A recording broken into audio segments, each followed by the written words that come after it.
Bonjour à tous, bienvenue dans ce nouvel épisode de podcast. Aujourd'hui, je reçois Pauline. Alors, j'avais parlé de Pauline dans l'épisode sur les petits pas. Donc, le voilà enfin. Je sais que bon nombre de personnes l'attendaient et étaient impatients d'écouter ce témoignage. Pauline était ingénieure, elle est aujourd'hui ébéniste, elle a créé Rebelote. Son projet consiste à rénover le vieux meuble de mamie qui était plus très beau mais auquel vous tenez. Elle vous aide à lui donner une seconde vie et à l'intégrer dans votre intérieur avec de la modernité. Mais aussi, elle récupère du bois recyclé, ancien, enfin voilà, pour fabriquer de nouveaux meubles. Son objectif étant d'avoir le plus faible impact possible sur la planète, d'utiliser des produits qui vont être écologiques et de faire en sorte de renouveler notre intérieur sans détériorer notre planète. Je vous invite à la contacter, à observer et à regarder ce qu'elle propose comme prestation. Mais surtout, vous allez pouvoir écouter comment elle est passée donc d'ingénieure à ébéniste, parce que c'est quand même un sacré challenge, même si aujourd'hui, quand elle en parle, elles ne se rendent pas vraiment compte. Elle a vraiment mis en place la théorie des petits pas. C'est un vrai cas d'école pour moi, et donc je le trouve très inspirant. Je vous souhaite une très bonne écoute.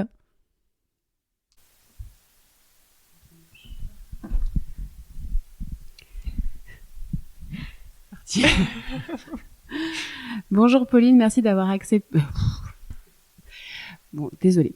Bonjour Pauline, merci d'avoir accepté cette invitation.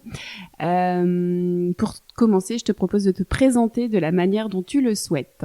D'accord, bonjour Émilie, merci de m'accueillir et de me permettre de partager un peu mon parcours. Donc je m'appelle Pauline, j'ai 38 ans, j'ai 2 enfants de 10 et 7 ans. Et donc je suis ébéniste après avoir été longtemps ingénieure en environnement. Alors nous, on s'est rencontrés il y a 4 ans. Donc à l'époque, donc tu es ingénieur en environnement.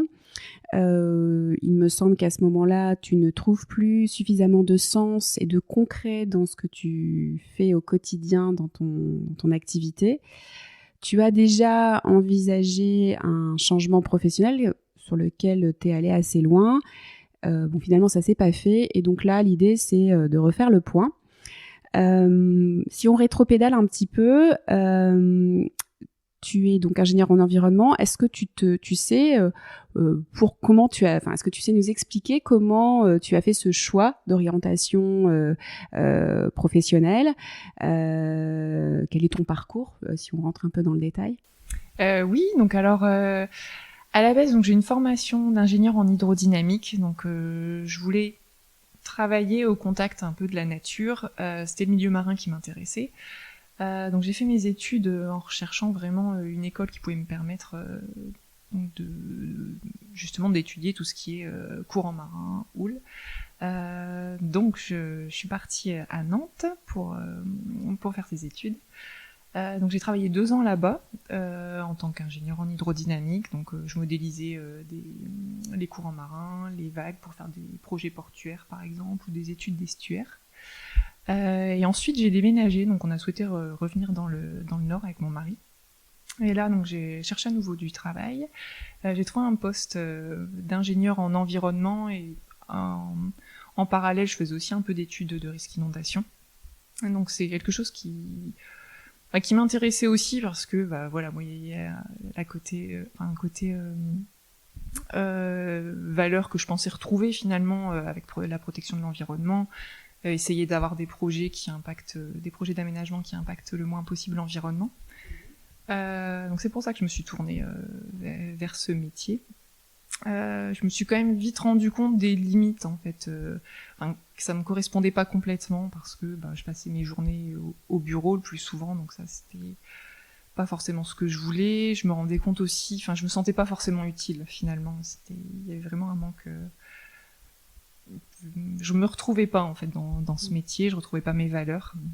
Du coup, c'est quand tu dis que tu te sentais pas utile, a priori dans ce que tu décris, tu étais utile puisque tu permettais de faire des aménagements différents pour préserver quand même l'environnement. Oui, donc on proposait en effet des mesures pour essayer d'avoir des aménagements qui impactent le moins possible l'environnement, mais je pense que c'est pas ce que je recherchais réellement. J'avais besoin de quelque chose peut-être plus au contact de la vie quotidienne des gens, peut-être même plus simple finalement. Enfin voilà, plus concret, plus simple, plus palpable. Ouais, plus palpable, exactement. T'avais besoin au quotidien de voir comment tu as impacté de manière concrète la vie des gens ou l'environnement. Enfin voilà, ça manquait de concret, quoi. Oui, ouais. Oui, exactement. Ouais. Donc au fond, c'est vrai qu'on peut se dire, bah oui, ça a du sens et clairement ça en avait. Maintenant, concrètement, la journée, t'étais assise derrière un bureau à faire des mesures et à faire des préconisations. C'est ça. Suivies. Oui, parce que c'était réglementaire, mais bon, voilà. Mais du coup, il n'y avait pas de créativité là-dedans. Pas du tout, oui. Alors ça, c'était un point qui manquait beaucoup aussi dans mon métier. J'ai mis du temps quand même à m'en rendre compte, ce besoin de créativité, mais oui, ça manquait, c'est sûr. Oui, parce que c'était factuel. Quelque part, c'est ça. Voilà, c'est ok, c'est pas ok. Tu devais donc faire ces analyses-là. Il n'y avait pas. Intellectuellement, tu te sentais stimulée ? Pas suffisamment, surtout pas dans les dernières années justement où j'étais vraiment ingénieur en environnement, où je réalisais des études d'impact. J'avais l'impression juste de récupérer des données pour faire un rapport. Enfin, c'est pour ça aussi, je pense que je m'ennuyais et que je me sentais pas utile. Oui, ça me correspondait plus, quoi. Et alors, les symptômes à ce moment-là de ça me correspond plus, c'est quoi ? Ah bah c'est difficulté à aller travailler, à se lever le matin pour aller bosser, même pas réussir finalement à être hyper efficace parce que voilà, je voyais plus l'intérêt de ce que je faisais et vraiment j'allais au bureau avec des souliers de plomb. Ouais, d'accord. Donc tu voilà, une démotivation, manque d'intérêt. À ce moment-là, donc, il y a un moment donné où tu te projettes sur un autre projet. Est-ce que tu peux nous en parler ? Oui.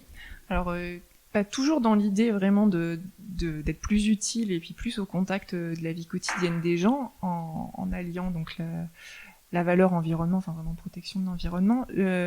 J'avais monté un projet d'épicerie vrac parce que à l'époque, moi, je me tournais aussi vers le zéro déchet dans ma vie quotidienne. Et comme justement j'avais besoin de changer de métier, je me suis dit pourquoi pas, les épiceries, ça commençait à se lancer à ce moment-là. Donc oui, j'ai monté un projet de création d'entreprise pour créer une petite épicerie dans le village où j'habitais à l'époque. Et finalement, ça s'est pas fait. Voilà, j'ai pas réussi à quitter mon emploi comme j'aurais souhaité, donc avec une rupture conventionnelle pour avoir une aide financière derrière au lancement de mon entreprise. Et sans ça, c'était vraiment très très compliqué. Oui, je me souviens que effectivement, ton entreprise a refusé la rupture conventionnelle. Ça, c'est quand même encore un sujet que je ne comprends pas, mais surtout là, dans ton cas, avec un vrai projet entrepreneurial où il me semble que t'es passé à côté parce que, c'est le local, tu l'as pas eu à cause de ça. Oui, c'est ça en fait. Ça. Il y a eu des longueurs, on va dire, dans la décision de l'entreprise, puis finalement, de toute façon, la rupture avait pas été acceptée, mais en effet, j'avais trouvé un local intéressant qui m'est passé sous le nez parce que ça prenait trop de temps, quoi. Ouais. Bon, après coup, tout à l'heure, tu disais que finalement, c'était un mal pour un bien, parce que le projet d'aujourd'hui correspond a priori beaucoup plus, mais en tout cas, à l'époque, ça s'est pas fait.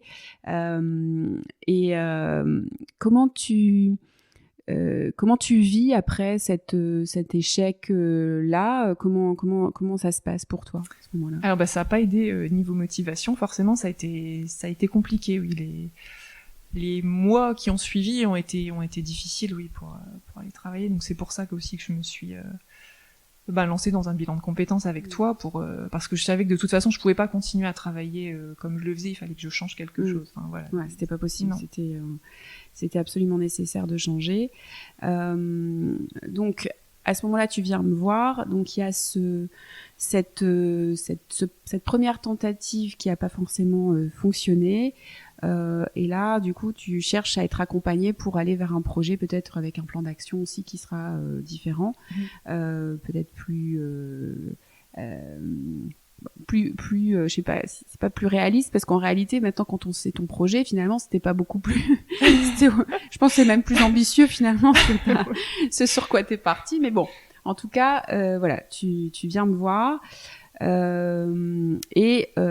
L'accompagnement débouche sur le projet exactement de ce que tu fais aujourd'hui. C'est marrant parce que on s'était perdu de vue pendant un moment. Oui. Quand je t'ai recontacté pour faire cet épisode, je me disais ça se trouve, ça a un peu évolué. Et en fait, non, en fait, on est vraiment bien dans ce que tu avais identifié. Alors vas-y, dis-nous, raconte-nous ce que tu fais aujourd'hui. Alors actuellement, donc je suis ébéniste, donc j'ai créé mon entreprise qui s'appelle Rebelote en décembre 2020. Et donc j'ai plusieurs activités. L'objectif c'est vraiment de donner une seconde vie donc au bois et aux meubles qui allaient être jetés. Donc c'est pour ça que je fabrique du mobilier sur mesure à partir de bois de récupération. Je restaure, je relook du mobilier ancien. Et j'ai aussi une petite activité d'atelier enfant parce que le côté transmission, je trouve ça sympa et puis ça me change un peu de mes journées à l'atelier. Donc ce projet-là, il n'est pas sorti de nulle part puisque finalement c'était quelque chose qui existait déjà dans ta vie. Ah oui, voilà, et c'est vrai que c'est ce que le bilan de compétences m'a aidé aussi à me rendre compte finalement parce que c'était devant mes yeux. Mais oui, je relookais déjà du mobilier donc pour moi puisque j'avais récupéré des meubles de mes grands-mères que je voulais conserver donc pour que ça puisse s'intégrer à l'intérieur d'une maison plus moderne, on va dire. Donc oui, j'ai retravaillé dessus. La fabrication, je connaissais moins, mais c'était quelque chose qui m'intéressait aussi. Et puis la matière bois m'intéressait vraiment. Donc oui, c'était quelque chose que je connaissais déjà un peu. Oui, alors j'imagine que c'était dans l'exercice du flow où je t'ai demandé certainement c'est quoi les activités que tu fais qui te mettent dans le flow, donc un état où on est vraiment concentré, où le temps n'a plus de prise, où on est complètement dédié à ce qu'on fait et probablement que à ce moment-là c'était ça qui était ressorti. Aujourd'hui, du coup, là tout à l'heure tu me disais finalement que le projet 1 n'ait pas fonctionné, c'est bien parce que finalement le projet finalement sur lequel tu es parti te correspond davantage. Qu'est-ce qui te fait dire ça ? Déjà, il y a un côté créatif qui est hyper important et qui me correspond beaucoup plus. Donc c'est ce qui fait aussi que je m'amuse dans mon métier, quoi. C'est vraiment et c'est hyper varié. Donc ça, chaque projet est différent. Donc ça, c'est ce qui permet aussi de dire que ça me correspond plus. Puis tout en ayant un côté vraiment zéro déchet qui me touchait et puis qui était important pour moi. Donc oui, le fait de réutiliser des matériaux, de réutiliser du bois, de faire vivre d'anciens meubles qui auraient pu être jetés s'ils n'avaient pas été restaurés ou relookés, ça me correspond beaucoup plus. Donc, à la fin de l'accompagnement, le projet, c'est donc de monter cette structure, mais du coup, à ce moment-là, clairement, il y a des compétences manquantes. Alors, on voit bien que dans ton cas, on peut imaginer, il y aurait probablement eu des personnes qui se seraient dit, je vais me lancer là-dedans, mais je vais pas forcément reprendre une formation parce que par exemple, comme tu le faisais déjà, on peut imaginer qu'il y a des personnes qui se seraient dit, je vais juste faire me concentrer sur la restauration de meubles, ce que je fais déjà, et puis voir ce que ça donne. Dans ton cas, c'est pas le choix que tu fais. En fait, au fond, il y a ce besoin, et ça correspond aussi à ta personnalité, de maîtrise, et puis aussi d'apprendre. Tu avais besoin de développer tes compétences. Tu savais que tu avais envie de développer ta technicité et d'être en mesure de vraiment pousser plus loin que ce que tu faisais déjà ton projet. Oui, et puis comme tu le dis, c'est aussi un besoin de maîtrise et puis d'être rassurée. Je pouvais pas me lancer dans un projet qui était quand même hyper différent de ce que je faisais à la base sans être rassurée et sans avoir des bases solides. Donc oui, une des premières étapes pour moi, c'était de me former à l'ébénisterie. Donc c'est vrai qu'avec le recul, maintenant, quand on a travaillé ensemble, moi aussi, c'était mes débuts d'accompagnement. Quand je t'ai recontactée, je me suis dit, c'est vrai que Pauline, quand même, elle est sortie de mon bureau. Elle était ingénieure en environnement. Le projet, c'est d'avoir un projet entrepreneurial parce que c'était pas que être ébéniste, c'était créer ma structure qui va faire du recyclage. Après, voilà. Donc c'était quand même un projet ambitieux finalement. je pense aujourd'hui plus ambitieux que le projet initial. Et quand on s'est recontacté, je me suis dit bon alors je me demande bien où elle en est. Et puis finalement on va y est complètement. Mais c'était quand même oui ambitieux.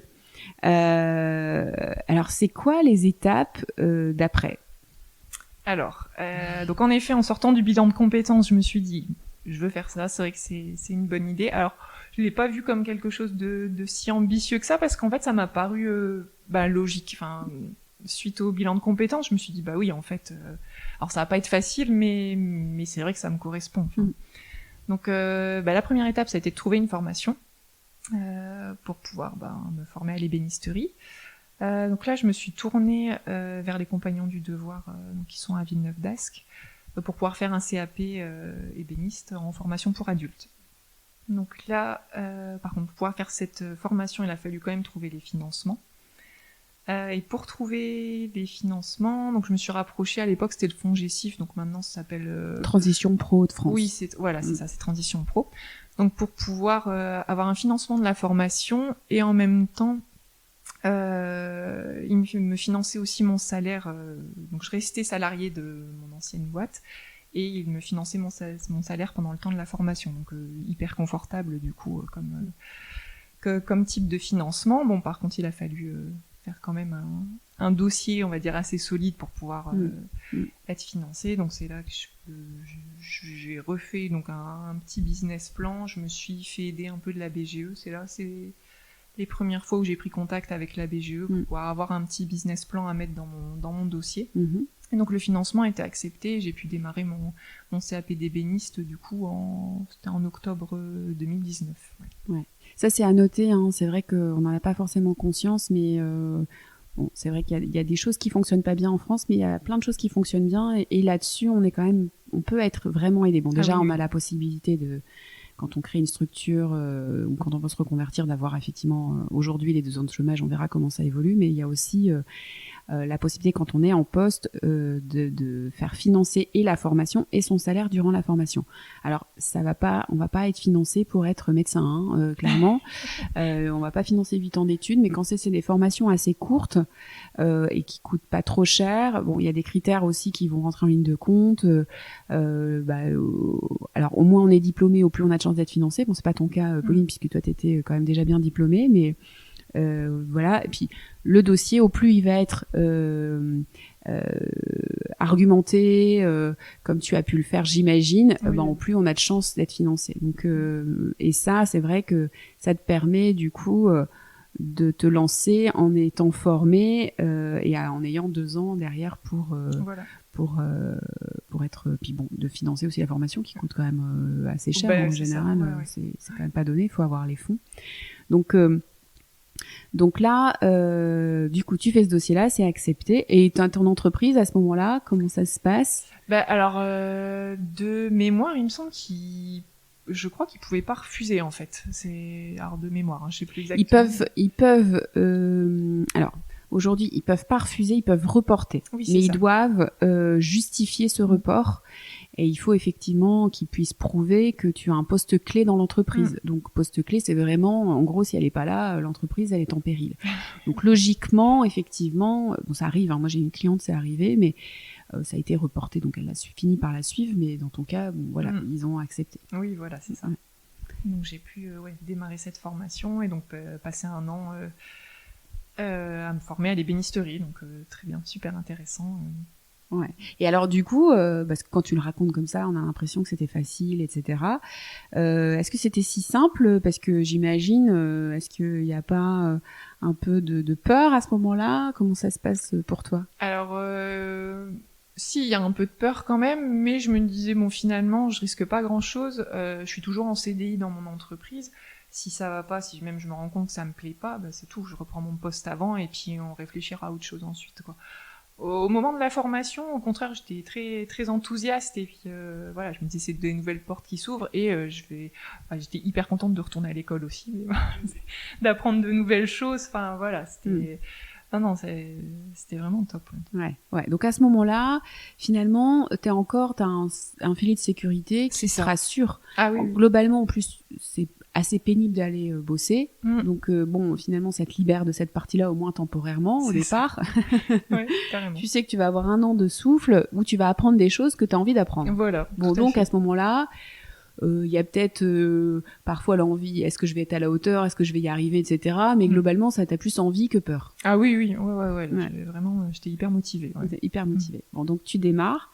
Et comment ça se passe, cette année de formation ? Ah bah, très bien, hyper intéressant. Donc c'était, on alternait en fait des périodes de 2 semaines de formation donc sur le site des compagnons avec des périodes de stage de 5 semaines à peu près.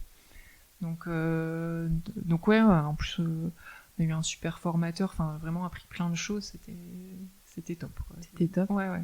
Et avec toi, c'est quel genre de profil ? Bah, y a un peu de tout en fait. Alors pas mal de monde dans la même tranche d'âge, on va dire entre 30 et 40 ans. La majorité des gens, oui, étaient en reconversion. Et après, au niveau profil, oui, un peu de tout finalement. Des gens qui venaient de tous les milieux. Ouais, d'accord. Bon, donc du coup, tu t'éclates. Ça ne fait que confirmer du coup le choix que t'as fait, non ? Ah oui, ça confirme, ouais. Ouais, d'accord. Bon, bah voilà, mais sauf qu'on sait que précédemment, ton entreprise, elle t'a pas facilité la tâche, donc. Mais c'est ça que j'ai adoré quand on s'est recontacté, et qui m'a marqué, c'est vraiment que t'as vraiment pris un problème après l'autre. Oui, c'est ça. Donc oui, je me suis dit, je fais la formation et puis on verra bien. Et puis au pire, c'est tout. J'aurais pris ça, j'aurais appris des nouvelles choses. Et puis on verra ensuite. Et donc c'est vrai qu'à la fin de la formation, quand même, je me suis dit bon, maintenant, est-ce que vraiment je retourne travailler ? Enfin, je me voyais pas repartir dans la même routine qu'avant. Donc j'ai fait à nouveau une demande de rupture conventionnelle qui initialement, au début, a été refusée encore une fois. Bon, j'ai fait appel du coup au délégué du personnel aussi, qui connaissait aussi mon état d'esprit et qui savait que c'était difficile pour moi de venir travailler dans les conditions, enfin surtout qu'il y avait eu des départs aussi dans l'équipe parce que les conditions de travail étaient compliquées. Et on va dire j'ai eu de la chance aussi que le Covid soit passé par là, parce qu'il y a quand même une baisse d'activité dans l'équipe, ce qui fait que je pense que ça a aidé aussi à ce que ma rupture conventionnelle soit finalement acceptée. Ouais. Et ils invoquaient quel motif ? Pour le refus qu'ils n'avaient pas de raison de me laisser partir en fait. Ouais. Ils avaient pas spécialement envie que je parte parce qu'ils étaient satisfaits de mon travail, donc ils voyaient pas pourquoi. Et toi en off, est-ce que tu sais est-ce que c'est la vraie raison ? Je pense, à mon avis, il doit y avoir ils avaient peur que plein de monde leur demande en fait après, donc je me dis bon, ça laisse présager quand même des conditions de travail. Je me dis oui, mais si on accepte pour toi, on devra l'accepter pour tout le monde. Mais bon, en même temps, tout le monde ne demande pas une rupture conventionnelle. Enfin, je veux dire, c'est... Oui, et puis si je me mets à la place d'un employeur, quand il commence à s'inquiéter de la propagation, il faut qu'il se pose d'autres questions, à mon sens. Ça, mais bon, bref. C'est ce que je m'étais dit, oui. Bon, en tout cas, là, finalement, ça se combine bien. Oui. Et donc, t'as ta rupture conventionnelle. Alors, comment tu te sens au moment de l'acceptation de la rupture conventionnelle ? Alors, contente parce que j'avais réussi quand même, mais le stress commence quand même à monter parce que je me dis bon voilà, maintenant c'est fait, faut avancer quoi. Faut se lancer. Ouais. Donc là, à ce moment-là, il y a un petit peu de pression, mais finalement qui est positive parce que bon, si tu en avais pas, peut-être que tu pourrais te reposer sur tes lauriers. Enfin voilà, là non, à ce moment-là, tu sais qu'il te reste maintenant 2 ans pour faire en sorte que ça tourne. Ouais, c'est ça. Exactement. Et donc les étapes d'après. Donc, tu avais quand même déjà rencontré la BGE, donc tu avais déjà travaillé sur le projet, voilà. Mais à nouveau, quand j'ai repensé à toi, je me suis dit, bon, quand même, par rapport à son projet, il faut un local, il faut du matos. Enfin, à nouveau, il y a encore d'autres étapes à franchir. Alors, raconte-nous. Ah, c'est ça. Donc, suite à ça, je me suis en effet tournée à nouveau vers la BGE pour faire une formation un peu plus complète sur tout ce qui est création et gestion d'entreprise. Donc, j'ai fait ça. Ça a duré... quand même quelques semaines, je sais plus exactement, mais quelques semaines, donc avec différents intervenants et puis en effet différents aspects de la création et de la gestion qui ont été abordés. Donc très intéressant aussi, ça m'a permis d'avoir un business plan un peu plus complet pour pouvoir aller voir ensuite les banques. Ça, je fais juste un petit focus, effectivement. Donc, la BGE, c'est une structure qui est accessible, notamment pour les demandeurs d'emploi. C'est gratuit, t'as rien financé. Donc, il y a un parcours de formation qui dure effectivement, je pense, 3 mois, quelque chose comme ça, dans mes souvenirs. Je dis peut-être des bêtises, mais je crois que c'est à peu près ça. Donc, c'est pas du temps complet, hein. C'est des petits moments comme ça où on se voit. Il y a une interface proposée par la BGE qui permet justement de créer le business plan. Et il me semble, je sais pas si c'est ton cas, mais qu'à la fin, il y a un petit oral où on présente son projet et si c'est accepté, bon, ça conditionne en rien, hein, dire, si c'est refusé, bon. Mais normalement, ça doit l'être parce qu'on est accompagné par un conseiller qui fait en sorte que ça se passe bien. Et il y a donc un jury composé de professionnels qui va positionner un regard sur le projet. Donc, qui peut donner aussi un peu confiance et qui peut aussi aider dans la recherche de financement. Oui, voilà, c'est ça. Oui, en effet, ça donne confiance. Ça fait un premier test aussi pour la présentation du projet, parce qu'après, j'ai dû le refaire, par exemple, devant la plateforme Initiative, qui fournit donc des prêts à taux zéro. Donc pareil, il y a une petite soutenance à faire. Donc c'est vrai que le fait d'avoir déjà testé la présentation avant, ça rassure un peu.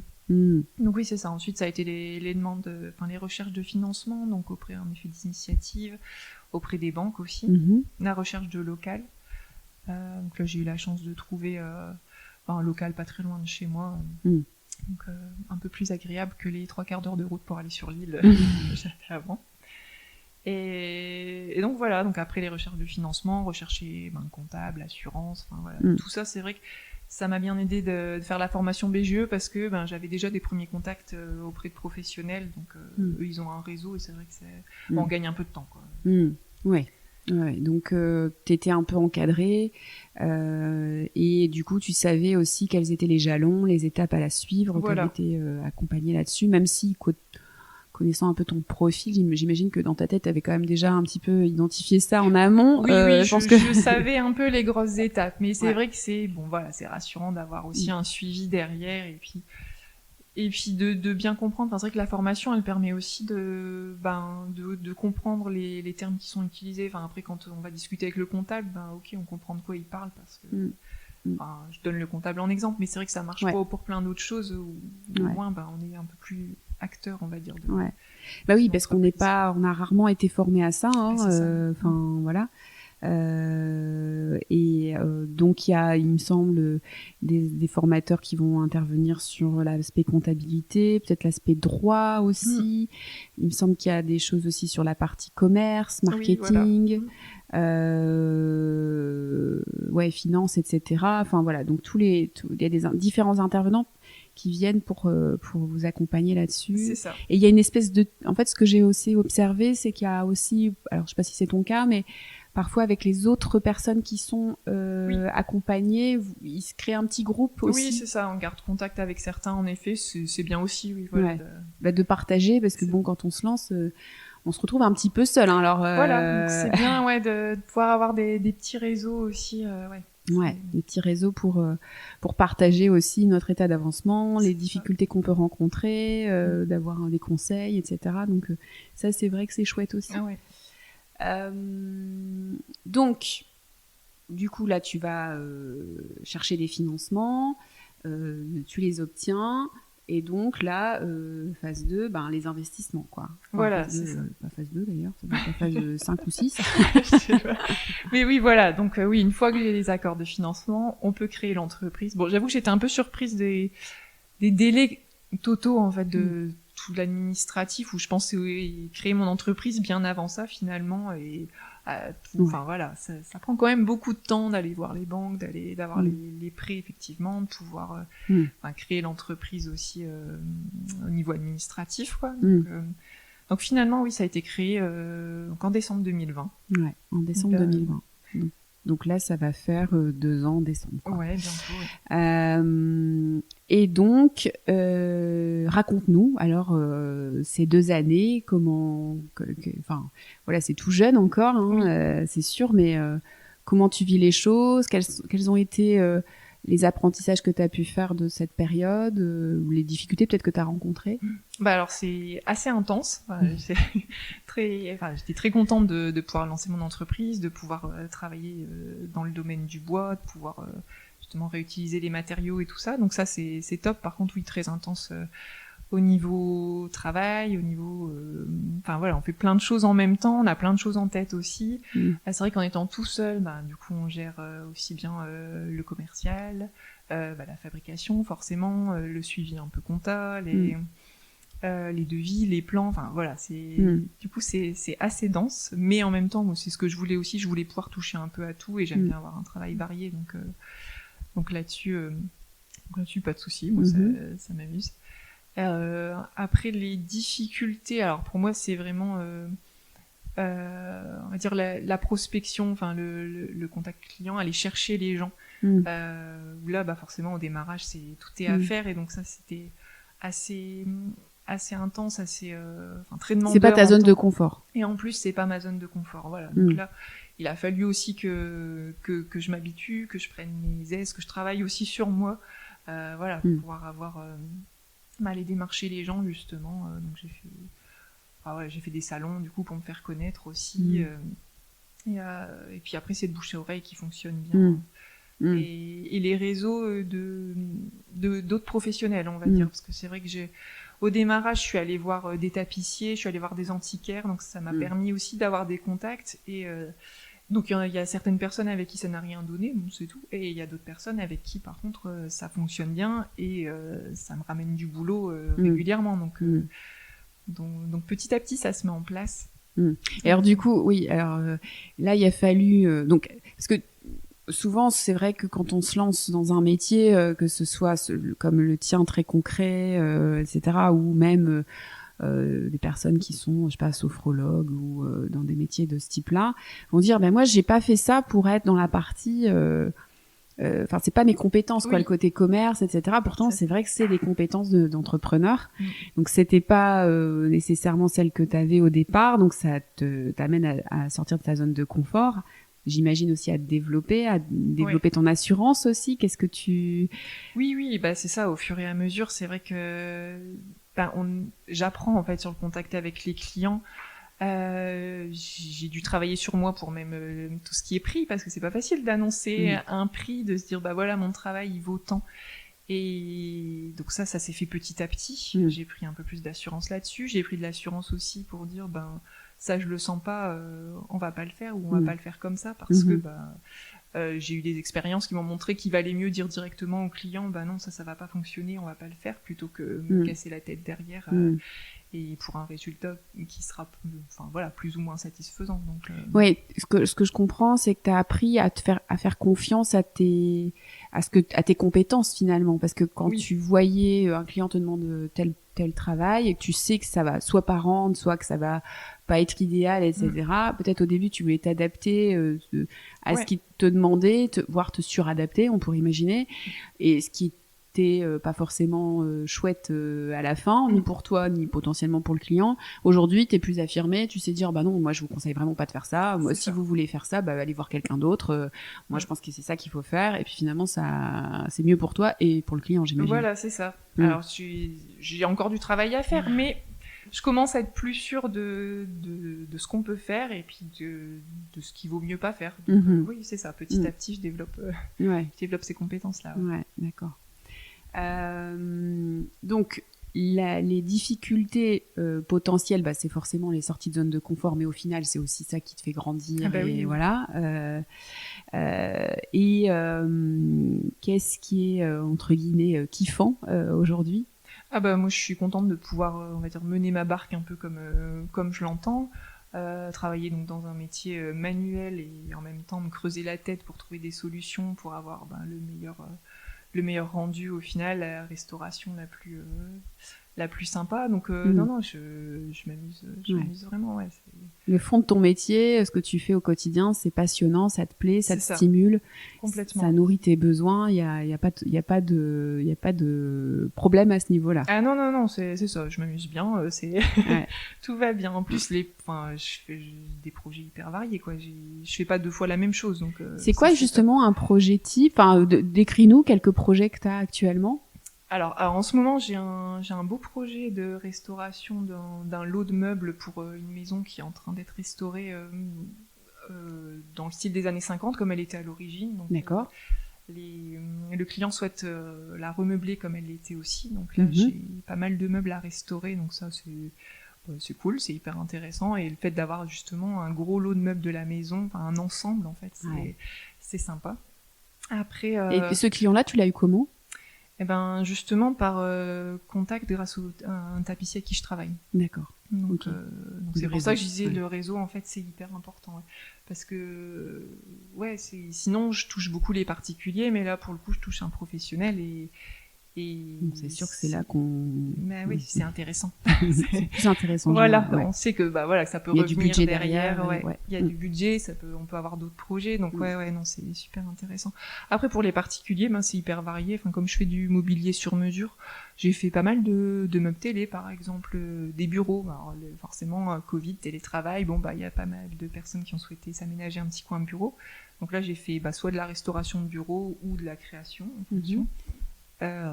Et donc toujours à partir, donc quand c'est de la restauration, bon, forcément c'est voilà, et quand c'est de la création à partir de bois que tu as récupéré. Exactement. C'est quoi tes filières justement par rapport à ça? Alors c'est pas toujours évident. J'ai beaucoup fonctionné au bouche à oreille aussi. J'ai trouvé en fait, alors ça peut être des entreprises, des particuliers. Enfin je sais que j'avais eu un contact d'un particulier qui stockait énormément de bois chez lui, et des anciens planchers, des anciens escaliers, et qui souhaitait s'en débarrasser parce qu'il allait pas les utiliser. Il m'a contacté, donc ça c'était. Et comment il a su Alors il a su parce que j'avais eu un article dans La Voix du Nord quand j'avais ouvert l'entreprise. D'accord. Donc oui, ça a permis de donner un peu de visibilité. Ensuite, moi, j'avais retrouvé, il y a une entreprise qui se séparait d'anciennes étagères en bois qui savaient pour stocker du matériel et qui mettaient des racks métalliques à la place. Donc ils souhaitaient pareil se débarrasser du bois parce que s'ils le faisaient évacuer, ça leur coûtait des sous. Donc là pareil, j'ai eu l'occasion de récupérer un beau stock de planches. Donc voilà, après c'est vraiment bouche à oreille. D'accord. Okay. Je cherche aussi, moi, je suis en contact aussi avec une entreprise qui justement met en contact les gens qui jettent du bois et les gens qui le récupèrent et qui l'utilisent. D'accord. Donc ça, je me dis, ça peut me permettre de gagner du temps aussi, parce que mine de rien, c'est long aussi d'aller rechercher des sources de bois. Ouais. Donc je me dis, bon, c'est d'autres possibilités. Et puis la période veut aussi que c'est un peu plus compliqué à trouver justement les bois à récupérer gratuitement. En ce moment, c'est un peu plus dur que... Donc, plutôt que d'aller à la déchetterie quand on a un meuble... Alors, je récupère pas les meubles, parce que c'est plus compliqué, ou très peu on va dire, mais parce que c'est plus compliqué à stocker. Par contre, tout ce qui est bois brut, alors les bois de déconstruction, des anciens planchers qui sont démontés, des poutres, ça m'intéresse. Donc, si tu dois faire un appel, qui potentiellement, c'est quoi? C'est les maîtres d'œuvre qui restaurent des maisons? Voilà, exactement. Ça peut être des entreprises qui restaurent des maisons. Ça peut être des particuliers aussi qui parfois font les restaurations eux-mêmes, ou qui changent le sol de leur maison et du coup qui virent l'ancien plancher parce qu'ils veulent pas le conserver. D'accord. Voilà, vraiment moi ce que je recherche, c'est tout type de bois massif en fait. D'accord. Ok. Bon, écoute, on fait un appel, plutôt que d'aller à la déchetterie ou pas savoir quoi en faire, autant que ça serve. Donc ça, c'est encore quelque chose que tu dois, si je comprends bien, essayer de développer des filières d'appro pour que tu testes ce que tu veux. Oui.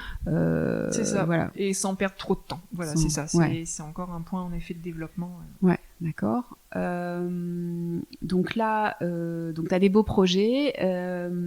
Est-ce que t'es contente de là où t'en es aujourd'hui? Est-ce que ça correspond à tes projections de départ? Dis-nous. Alors, je suis assez contente, j'ai fait une première année pas trop mal. Je termine à peu près à l'équilibre au niveau financier, donc j'étais contente. La deuxième année, elle se déroule pas trop mal. Le chiffre d'affaires augmente, donc c'est encourageant. Après, il y a un petit stress parce que on en parlait tout à l'heure, mais les allocations chômage s'arrêtent bientôt, donc il va falloir que je me dégage un salaire de tout ça. Et voilà, mais bon, globalement, ça se profite pas trop mal. Ça se profite bien, donc pas en alerte, mais forcément, tu fais quand même le focus là-dessus, mais tu sens que la trajectoire qui est prise positive et rassurante pour la suite. Voilà, c'est ça. Ouais. Puis bon, c'est vrai que ton projet, il s'inscrit quand même plus que jamais dans la société actuelle. Finalement, le projet que tu as pensé il y a 4 ans, aujourd'hui, il est... Oui, ça colle. On peut pas dire que tu es à côté de la plaque, quoi. Hein. Non, c'est vrai que on se rend compte quand même qu'on va de plus en plus vers ça, vers la réutilisation des matériaux, vers l'artisanat aussi, vers le local. Donc, non, ça c'est sûr que ça joue en ma faveur. Ça touche souvent les gens quand j'explique ce que je fais. Ouais.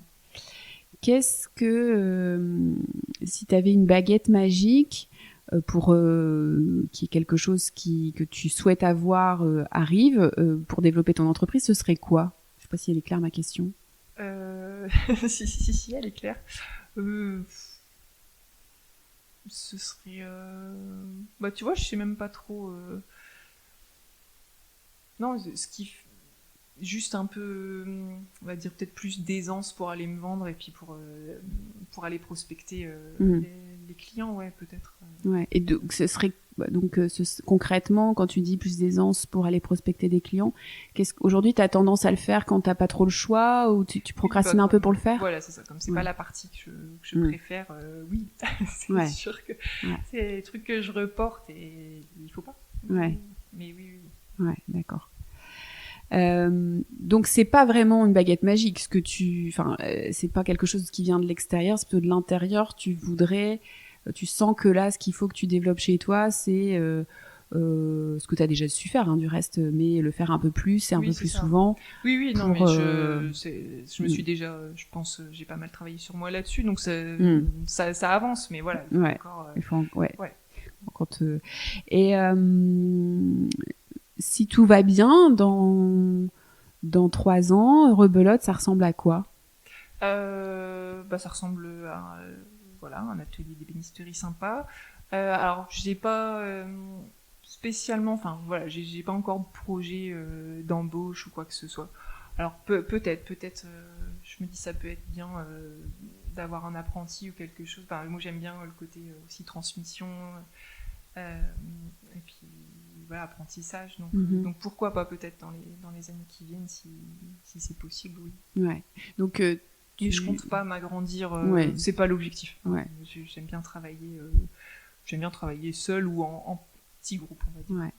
Et dans la mission, dans le type de projet que tu as envie d'accompagner justement dans 3 ans, l'idéal dans 3 ans, c'est quoi les projets que tu aimerais accompagner? Parce que là, tu viens de me décrire tout à l'heure un projet de rénovation de maison avec vraiment un côté très déco, d'après ce que je comprends, où il faut vraiment... c'est presque de l'art, en fait, ce que tu... Enfin, je sais pas... Ouais, il y a un côté plus peut-être...